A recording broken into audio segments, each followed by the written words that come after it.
The Traveling Musicians, a Brothers Grimm fairy tale. An honest farmer had once an ass that had been a faithful servant to him a great many years, but was now growing old and every day more and more unfit for work. His master therefore was tired of keeping him, and began to think of putting an end to him. But the ass, who saw that some mischief was in the wind, took himself slyly off and began his journey towards the great city. For there, thought he, I may turn musician. After he had traveled a little way, he spied a dog lying by the roadside and panting as if he were tired. "What makes you pant so, my friend?" said the ass. "Alas," said the dog, "my master was going to knock me on the head because I am old and weak and can no longer make myself useful to him in hunting. So I ran away. But what can I do to earn my livelihood?" "Hark ye," said the ass, "I am going to the great city to turn musician. Suppose you go with me and try what you can do in the same way?" The dog said he was willing, and they jogged on together. They had not gone far before they saw a cat sitting in the middle of the road and making a most rueful face. "Pray, my good lady," said the ass, "what's the matter with you? You look quite out of spirits." "Ah, me," said the cat, "how can one be in good spirits when one's life is in danger? Because I am beginning to grow old and had rather lie at my ease by the fire than run about the house after the mice. My mistress laid hold of me, and was going to drown me. And though I have been lucky enough to get away from her, I do not know what I am to live upon."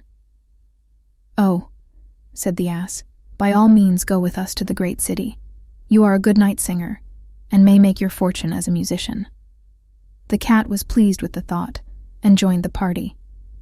Soon afterwards, as they were passing by a farmyard, they saw a cock perched upon a gate, and screaming out with all his might and main.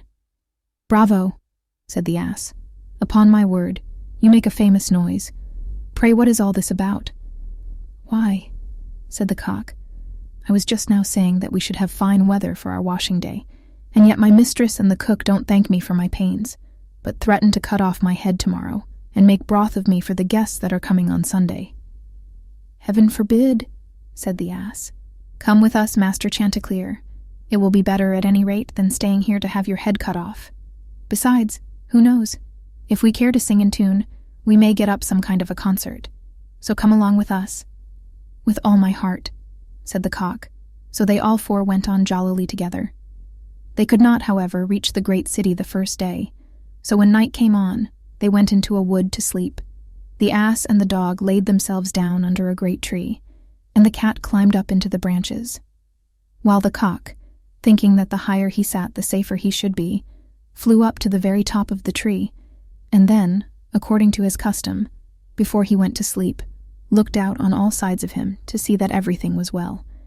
In doing this, he saw afar off something bright and shining, and calling to his companions said, "There must be a house no great way off, for I see a light." "If that be the case," said the ass, "we had better change our quarters, for our lodging is not the best in the world. Besides," added the dog, "I should not be the worse for a bone or two, or a bit of meat." So they walked off together towards the spot where Chanticleer had seen the light, and as they drew near it became larger and brighter, till they at last came close to a house in which a gang of robbers lived. The ass, being the tallest of the company, marched up to the window and peeped in. "Well, donkey," said Chanticleer, "what do you see?" "What do I see?" replied the ass. "Why, I see a table spread with all kinds of good things, and robbers sitting round it making merry." "That would be a noble lodging for us," said the cock. "Yes," said the ass, "if we could only get in." So they consulted together how they should contrive to get the robbers out, and at last they hit upon a plan. The ass placed himself upright on his hind legs, with his 4 feet resting against the window. The dog got upon his back, the cat scrambled up to the dog's shoulders, and the cock flew up and sat upon the cat's head. When all was ready, a signal was given, and they began their music. The ass brayed, the dog barked, the cat mewed, and the cock screamed, and then they all broke through the window at once, and came tumbling into the room, amongst the broken glass, with a most hideous clatter. The robbers, who had been not a little frightened by the opening concert, had now no doubt that some frightful hobgoblin had broken in upon them, and scampered away as fast as they could. The coast once clear, our travelers soon sat down and dispatched what the robbers had left, with as much eagerness as if they had not expected to eat again for a month. As soon as they had satisfied themselves, they put out the lights, and each once more sought out a resting place to his own liking. The donkey laid himself down upon a heap of straw in the yard. The dog stretched himself upon a mat behind the door. The cat rolled herself up on the hearth before the warm ashes, and the cock perched upon a beam on the top of the house. And, as they were all rather tired with their journey, they soon fell asleep. But about midnight, when the robbers saw from afar that the lights were out, and that all seemed quiet, they began to think that they had been in too great a hurry to run away, and one of them, who was bolder than the rest, went to see what was going on. Finding everything still, he marched into the kitchen and groped about till he found a match in order to light a candle. And then, espying the glittering fiery eyes of the cat, he mistook them for live coals and held the match to them to light it. But the cat, not understanding this joke, sprang at his face and spat and scratched at him.